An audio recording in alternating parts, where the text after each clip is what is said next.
YSR 9 news కి స్వాగతం. కామారెడ్డి సభలో 317తో సహా పలు సమస్యలపై వివరిస్తున్న టీపీసీసీ అధికార ప్రతినిధి మరియు పీఆర్టీయూ తెలంగాణ వ్యవస్థాపక అధ్యక్షులైన గాలిరెడ్డి హర్షవర్ధన్ రెడ్డి.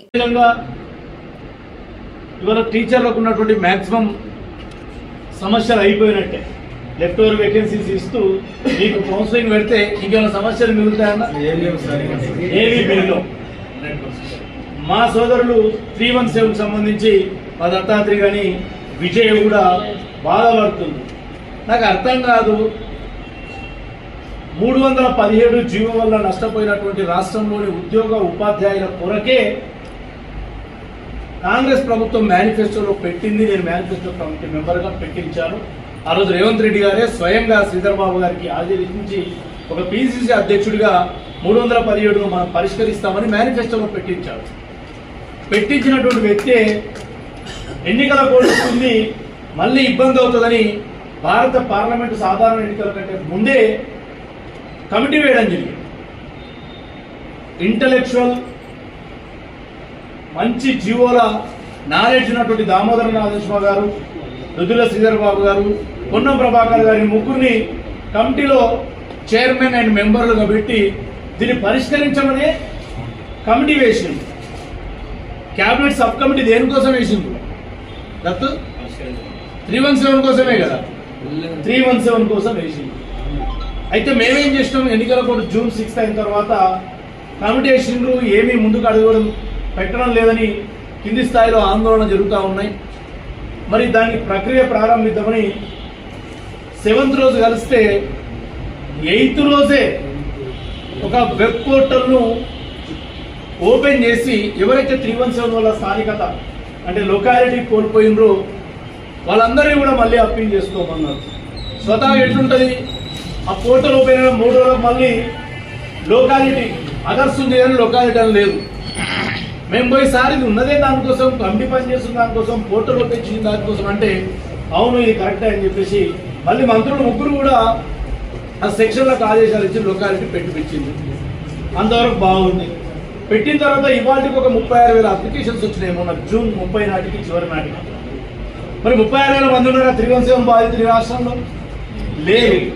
ఒక్కొక్క బాధితుడు ఒకసారి 317 కింద అప్పీల్ చేసుకున్నాడు, ఒకసారి స్పౌజ్ ఉంది నాకు, పలానా స్పౌజ్ అక్కడ జోనల్ అని, మల్టీ జోనల్ అని, సెంట్రల్ గవర్నమెంట్ ఎంప్లాయ్ అని, కార్పొరేషన్ ఎంప్లాయ్ అని, ఇన్ని రకాలుగా దరఖాస్తులు చేసుకుంటే 36,000 పైచులు అక్కడ ఉన్నాయి. మరి వీళ్ళందరినీ కూడా కన్సాలిడేట్ చేసి కోడ్ పోయిన తర్వాత ఇప్పటికీ నేను, మా పర్వ సత్యనారాయణ గారు, మా ఉమాకర్ రెడ్డి గారు, 317 కమిటీ ఎవరైతే విజయ్ కుమార్, నాగేశ్వరరావు, సందీప్ ఉన్నారో వాళ్ళని కూడా కూర్చోబెట్టుకుని 5 గంటలు కూర్చుంటుండ్రు చైర్మన్ గారు మా దగ్గర. నిన్న ఏం జరిగింది, ముగ్గురు మంత్రులు కూర్చున్న క్రమంలో ఈ వచ్చిన దరఖాస్తుల్లో స్పౌజ్ ఉన్నాయి, మ్యూచువల్స్ ఉన్నాయి, మెడికల్ ఎమర్జెన్సీస్ ఉన్నాయి, ఇది 3 కదా, వీడియోస్ ఉన్నాయి. ఈ 4 వచ్చినవి. మరి దీనికి 317కి ఏం సంబంధం లేదు. మరి 4 వచ్చిన బేస్ ఏంటిదో దామోదర నాగేశ్వర కనుక్కోగలుగుతాడా? శ్రీధర్ బాబు కనుక్కోగలుగుతాడా? మంత్రి పొన్నం ప్రభాకర్ కనుక్కోగలుగుతాడా? ఎవరు కనుక్కోగలుగుతారు? వచ్చినటువంటి దరఖాస్తులు ఏ డిపార్ట్మెంట్కి వెళ్ళి వచ్చాయో ఆయా డిపార్ట్మెంట్లకు ప్రభుత్వ ఆధీనంలో ఉన్నటువంటి సాధారణ పరిపాలన శాఖ GAD అధికారులను కూడా కూర్చోబెట్టుకొని, అరే బాబు మీ డిపార్ట్మెంట్కి వెళ్ళి నా అప్లికేషన్ వచ్చినాయి, వీళ్ళ జెన్యూనిటీ ఏందని చూసి పరిశీలించమని పంపించండి తప్ప స్పౌజులను ఆమోదించినట్టు, స్పౌజులకు ఆర్డర్లు ఇస్తున్నట్టు, మా దత్తాత్రి చెప్పినట్టు, విజయమ్మ నిన్నట్టు ముఖం మార్చుకున్నది గుంజిపోయింది. ఎంత అసలు నాకు నిజంగా విచిత్రం అనిపించింది. నేను నిన్నొక్కరోజే నేను సొంతం పని మీద మహబూబ్నగర్లో ఉన్నా. అలా పొద్దుగాల 14 నిమిషాలు ఆడియో పెట్టాల్సి వచ్చింది. రాత్రి 15 నిమిషాలు దామోదరం సార్తో మాట్లాడినా. సార్ పిల్లలంతా ఆదురుతో కూర్చుంటే, అరే పిచ్చోళ్ళారా మీ పిల్లలు, టీచర్లు, ఉద్యోగులు మాకన్నా ఎక్కువ చదివిండ్రు. ఒక ఇల్లు ఉంటుంది, ఏడిపోతున్నావు అంటే పలానా ఇంటికి పోతున్నావు అంటారు. ఇంటికి పోయిన తర్వాత పొయ్యి లోములోకి ఉంటుంది, దేవుని లోములోకి ఉంటుంది, బెడ్రూమ్ హోములోకి ఉంటుంది, మెట్లో దిక్కుంటాయి. ఫస్ట్ అయితే పోయేది ఇంటికే కదా. ఇది ఒక 317 సబ్ కమిటీ. 317 సబ్ కమిటీకి వచ్చిన అప్పీల్ అన్నీ కూడా ఎక్కడెక్కడి నుంచి వచ్చినావో చూసి వాటిలో ఉన్నటువంటి న్యాయపరమైనవి పరిశీలిస్తామని చెప్పినాం తప్ప ప్రకటన చేసినట్టే ఫీల్ అవుతుంది. కాబట్టి అది అపోహ మాత్రమే. డెఫినెట్గా 312 పరిష్కారం దొరుకుతుంది. ఈ నెల లోపలనే పరిష్కారం రావాలి. నిన్న మొన్న జరిగిన పని వేగవంతాన్ని చూస్తే ఏమన్నా ఈయననే అప్పచెప్పి మా సార్లు పరిచయం చేసుకుంటూ వకాలత్ కూడా చేసిండు సార్ అన్నం. నేను చెప్పినందుకన్నా 4 వకాలత్ పాయింట్ మంచిగా సూటిగా చెప్పిండు దామోదర్ అన్న. ఇక నన్ను మర్చిపోయిండు. హర్ష ఆ వకీల్ నంబరి నాకు, హర్ష వకీల్ని ఫోన్ చేయమన్నాడు. వకీల్ పోవడం వల్ల ఆడ మొత్తం ప్రక్రియ చాలా వేగవంతంగా మైక్రోగా డెవలప్ అవుతుంది. డెఫినెట్ గా పిఆర్టీ తెలంగాణ. నేను కూడా ఎందుకు చెప్తా ఉన్నానంటే ఈ బ్యానర్ పెట్టింది నేను, ఆ రోజు అంబీర్ మనోహరరావు మేమంతా.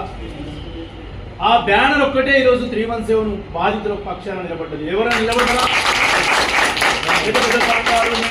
మా తాతల నేతలు నాకు మాకు ఇంతమంది ఎమ్మెల్సీలు ఉన్నారు, ఎవరైనా ఉన్నారా? ఇవాళ హర్షవర్ధన్ రెడ్డికి అత్యంత పరిచయం ఉన్నటువంటి వ్యక్తి ముఖ్యమంత్రి అయి ఉండొచ్చు, లేదా హర్షవర్ధన్ రెడ్డి ఉన్న పార్టీ అధికారంలోకి వచ్చి ఉండొచ్చు December 7th, 2023 కానీ జీవో వచ్చింది December 6th, 2021 రోజు. ఆ 2 ఏళ్ళు కూడా ఒక్కడిగా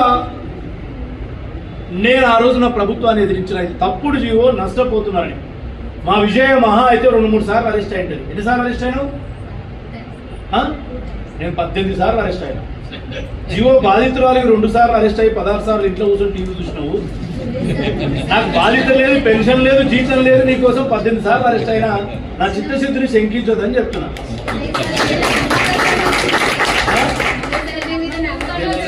నేనేమంటున్నా, నమ్మకం వేరు. మేము కూడా తెలుసా ఎక్కడ పోయినా అన్న మేము సభ్యత్వాలు చేస్తాం. నేను ఒకసారి నిజామాబాద్ వచ్చిపోతుంటే నాకు బస్సులో శ్యామల ఈ జిల్లా టీచర్, ఆమె ఏదేంది ట్రాన్స్ఫర్డ్ బట్ నాట్ రిలీవ్డ్. పోయినసారి సెప్టెంబర్లో ట్రాన్స్ఫర్ అయ్యి రిలీవ్ కాను. ఈ జిల్లాలో ఎక్కున్నారు. అదేందో లేడీస్ చాలా మంది నాకు ఫోన్లు చేస్తుంది. అమ్మ నేను స్కూల్ తెరిచే నాటికి మిమ్మల్ని రిలీవ్ చేయించే బాధ్యత నాది, నువ్వు రికార్డు చేసుకో ఈ మాట.